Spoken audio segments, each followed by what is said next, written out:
का एक ऐसा मंदिर जहां चिता की राख से भगवान शिव की आरती की जाती है। एक ऐसा मंदिर जहां मृत्यु भी जाने से घबराती है। यह मंदिर जितना पूज्य है उतना ही रहस्यमयी और भयावह भी है। यह है उज्जैन का महाकालेश्वर मंदिर, जहां के स्वामी हैं काल के भी काल, महाकाल।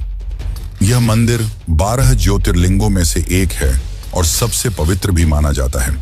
भारत के ज्यादातर शिवलिंग उत्तरमुखी होते हैं, लेकिन महाकालेश्वर का शिवलिंग एकमात्र ऐसा शिवलिंग है जो दक्षिणमुखी है और इस दिशा को मृत्यु का द्वार कहा जाता है। आखिर क्या है इस ज्योतिर्लिंग के निर्माण की कहानी और क्यों यह भारत के बाकी ज्योतिर्लिंगों से अलग है? दरअसल काल का अर्थ केवल मृत्यु नहीं बल्कि समय भी होता है।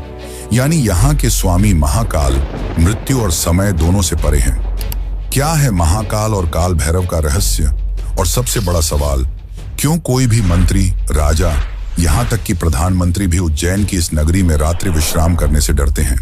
क्या होगा यदि वे यहाँ रात को ठहर गए? और क्या हुआ जब मध्य प्रदेश के मुख्यमंत्री मोहन यादव ने इस परंपरा को तोड़ने की कोशिश की? इस मंदिर का सबसे बड़ा रहस्य है यहाँ हर सुबह 4 बजे होने वाली भस्म आरती, जिसे कभी आदमी की चिता की राख से बनाया जाता था। और कुछ लोगों का मानना है कि आज भी यहाँ मनुष्य की चिता की भस्म से ही शिवलिंग की पूजा होती है। तो आखिर इसकी असली सच्चाई क्या है? माना जाता है कि केवल इस आरती के दर्शन मात्र से आदमी की आने वाली संकटें टल जाती हैं, क्योंकि वह स्वयं महाकाल की शरण में होता है।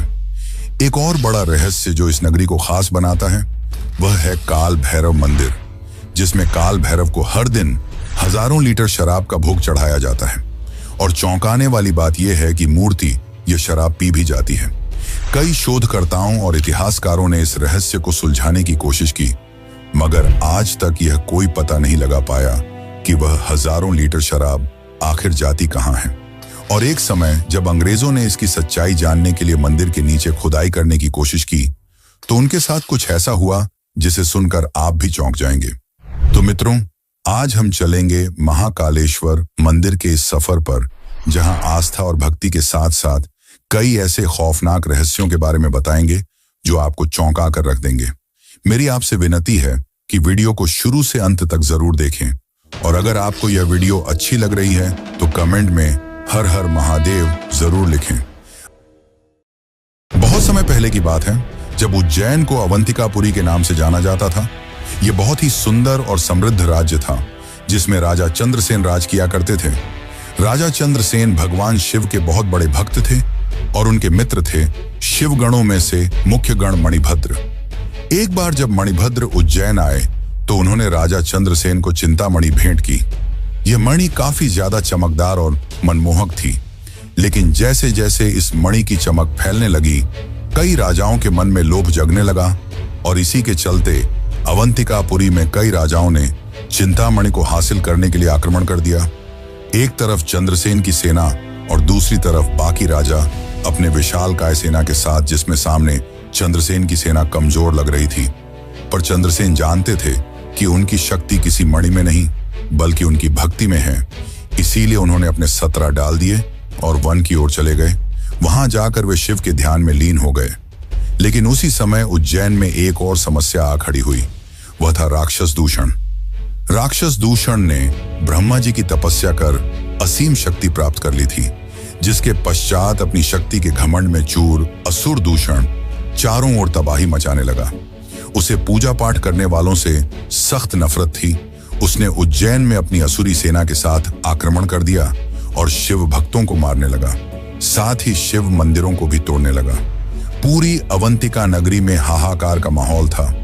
एक ओर दुष्ट और लोभी राजा तो दूसरी ओर खूंखार असुर दूषण सब अपनी जान बचाकर इधर उधर भागने लगे।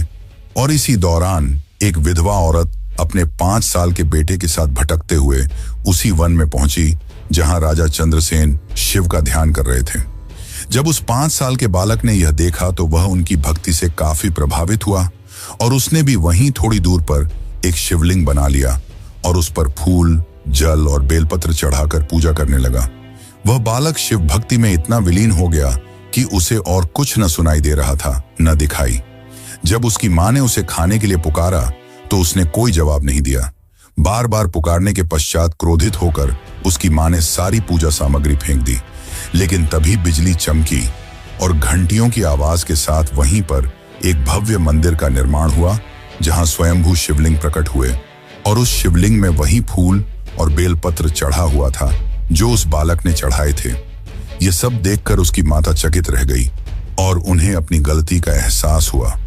जब यह बात राजा चंद्रसेन को पता चली तो वे दौड़े दौड़े वहां जा पहुंचे और उनकी आंखों में आंसू थे, क्योंकि उनकी भक्ति आज सफल हो गई। भगवान शिव स्वयं प्रकट हुए थे। लेकिन यह कहानी यहां समाप्त नहीं होती। उज्जैन की धरती असुर दूषण की वजह से कांप रही थी, पर जैसे ही शिवलिंग प्रकट हुआ उससे निकले शिव, और यह शिव का रुद्र रूप था। शिव ने महाकाल का रूप लिया, जो भयानक और अत्यंत ही ज्यादा शक्तिशाली था।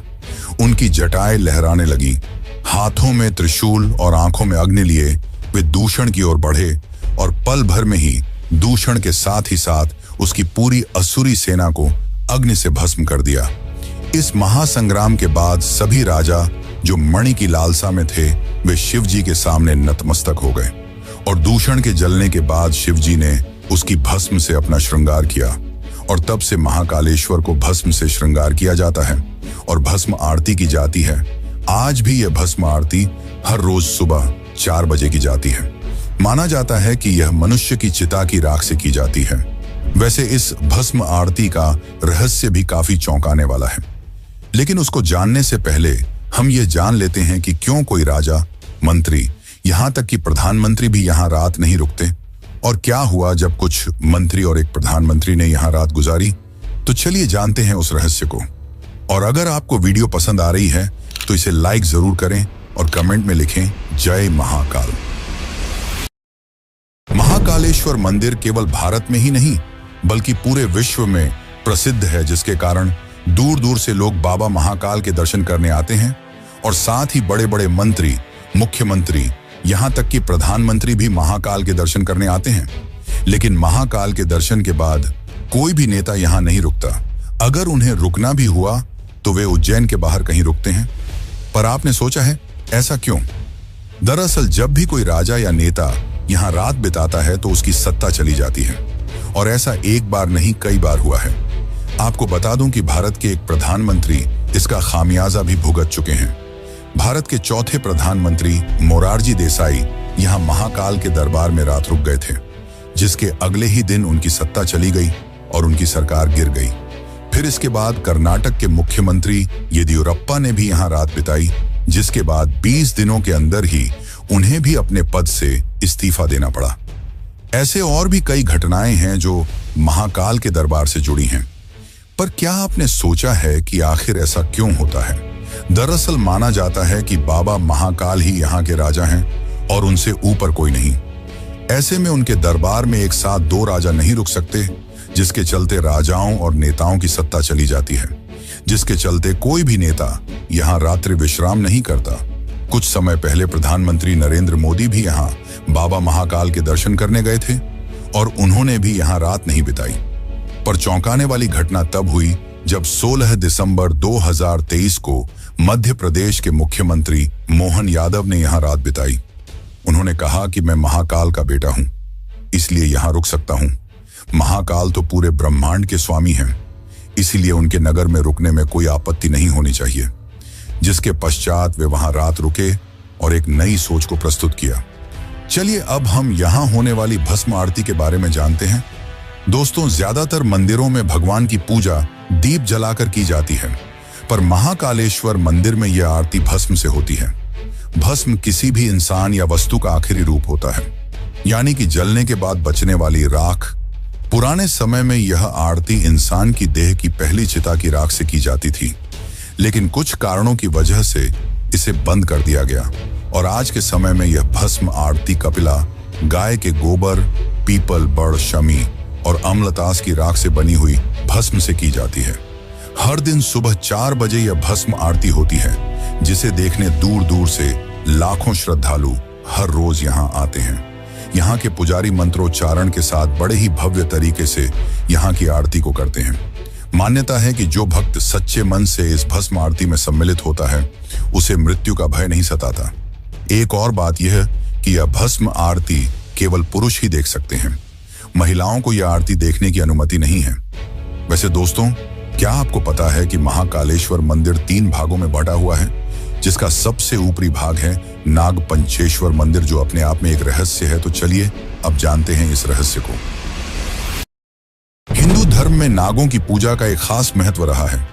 लोग सांपों को सिर्फ जानवर नहीं बल्कि भगवान शिव का गहना मानते हैं, उनके गले का श्रृंगार। हमारे देश में कई ऐसे मंदिर हैं जो नाग देवता को समर्पित हैं, और उन्हीं में से एक बहुत ही खास मंदिर है उज्जैन का नागचंद्रेश्वर मंदिर। यह मंदिर महाकालेश्वर मंदिर की 3री मंजिल पर स्थित है, और इसकी सबसे बड़ी खास बात यह है कि यह साल भर में सिर्फ एक दिन, नाग पंचमी के दिन ही खोला जाता है। मान्यता है कि नागराज तक्षक स्वयं यहाँ विराजमान हैं, और उनकी इच्छा थी कि उन्हें एकांत में पूजा जाए। इसलिए मंदिर के पट साल में सिर्फ एक बार खोले जाते हैं, और उसी दिन भक्त दर्शन कर पाते हैं। इस मंदिर में जो प्राचीन मूर्ति स्थापित है वह दुनिया में और कहीं देखने को नहीं मिलती। इसे नेपाल से लाया गया था, और इसमें भगवान शिव, माता पार्वती, गणेश जी और नागों की बेहद सुंदर मूर्तियां एक साथ दिखती हैं।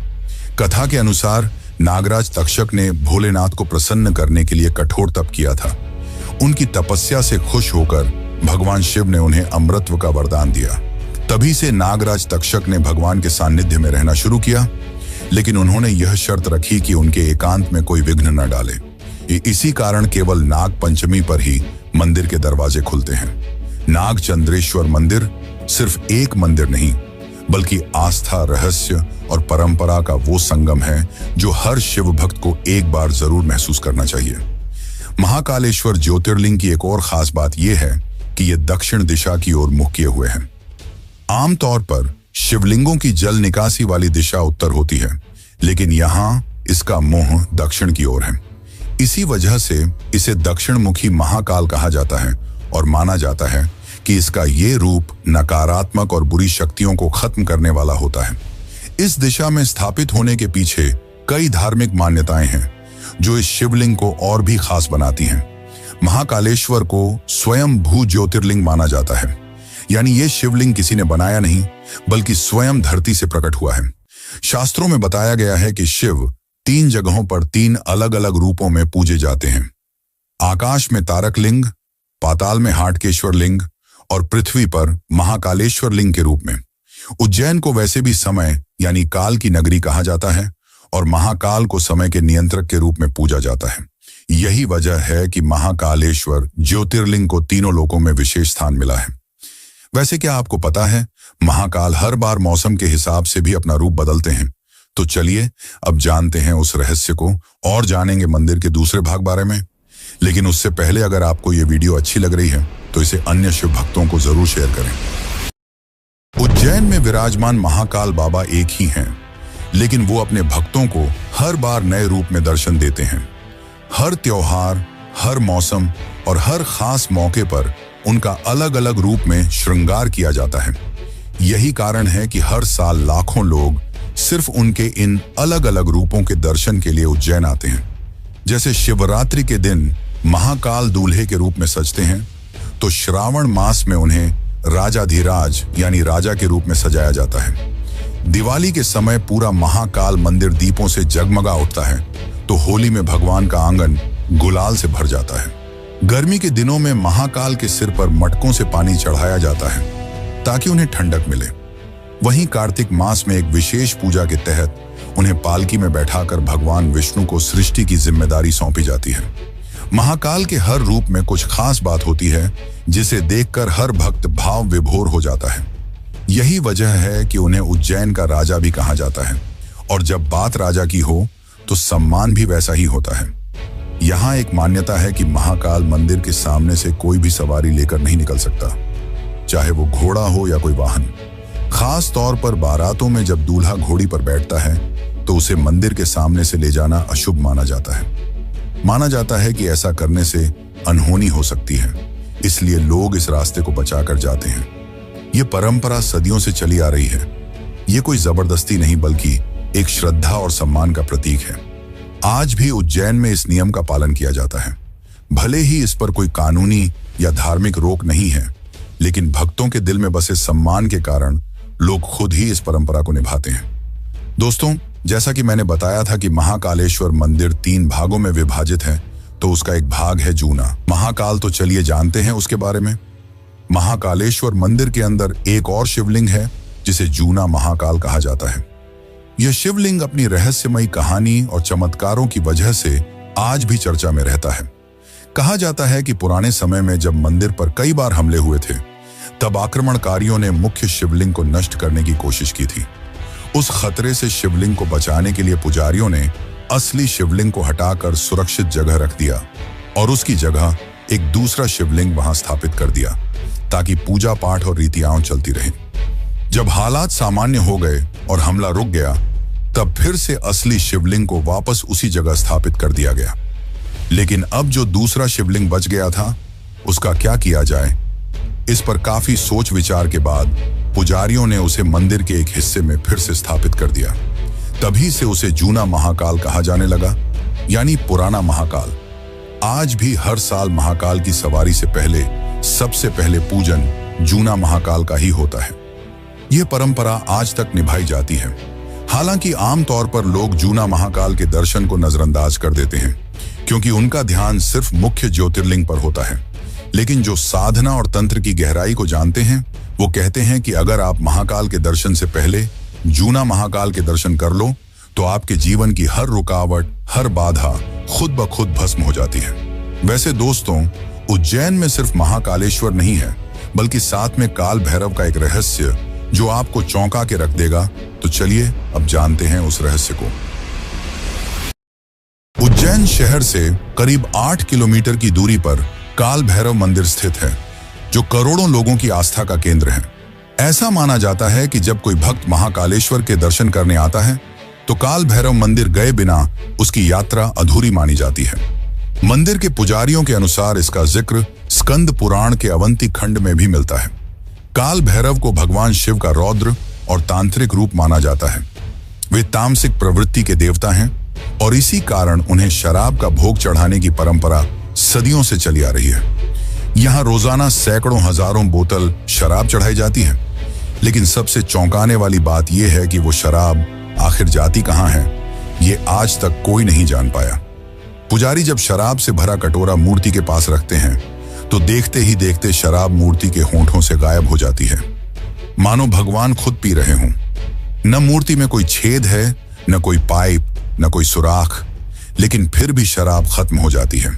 ब्रिटिश शासन के दौरान कैप्टन हंटर नाम के एक अंग्रेज अफसर ने इसे धोखा समझकर मंदिर की खुदाई और मूर्ति को तोड़ने की कोशिश की, लेकिन उसके हाथ कुछ भी नहीं लगा और कुछ ही दिनों में उसकी रहस्यमयी मौत हो गई।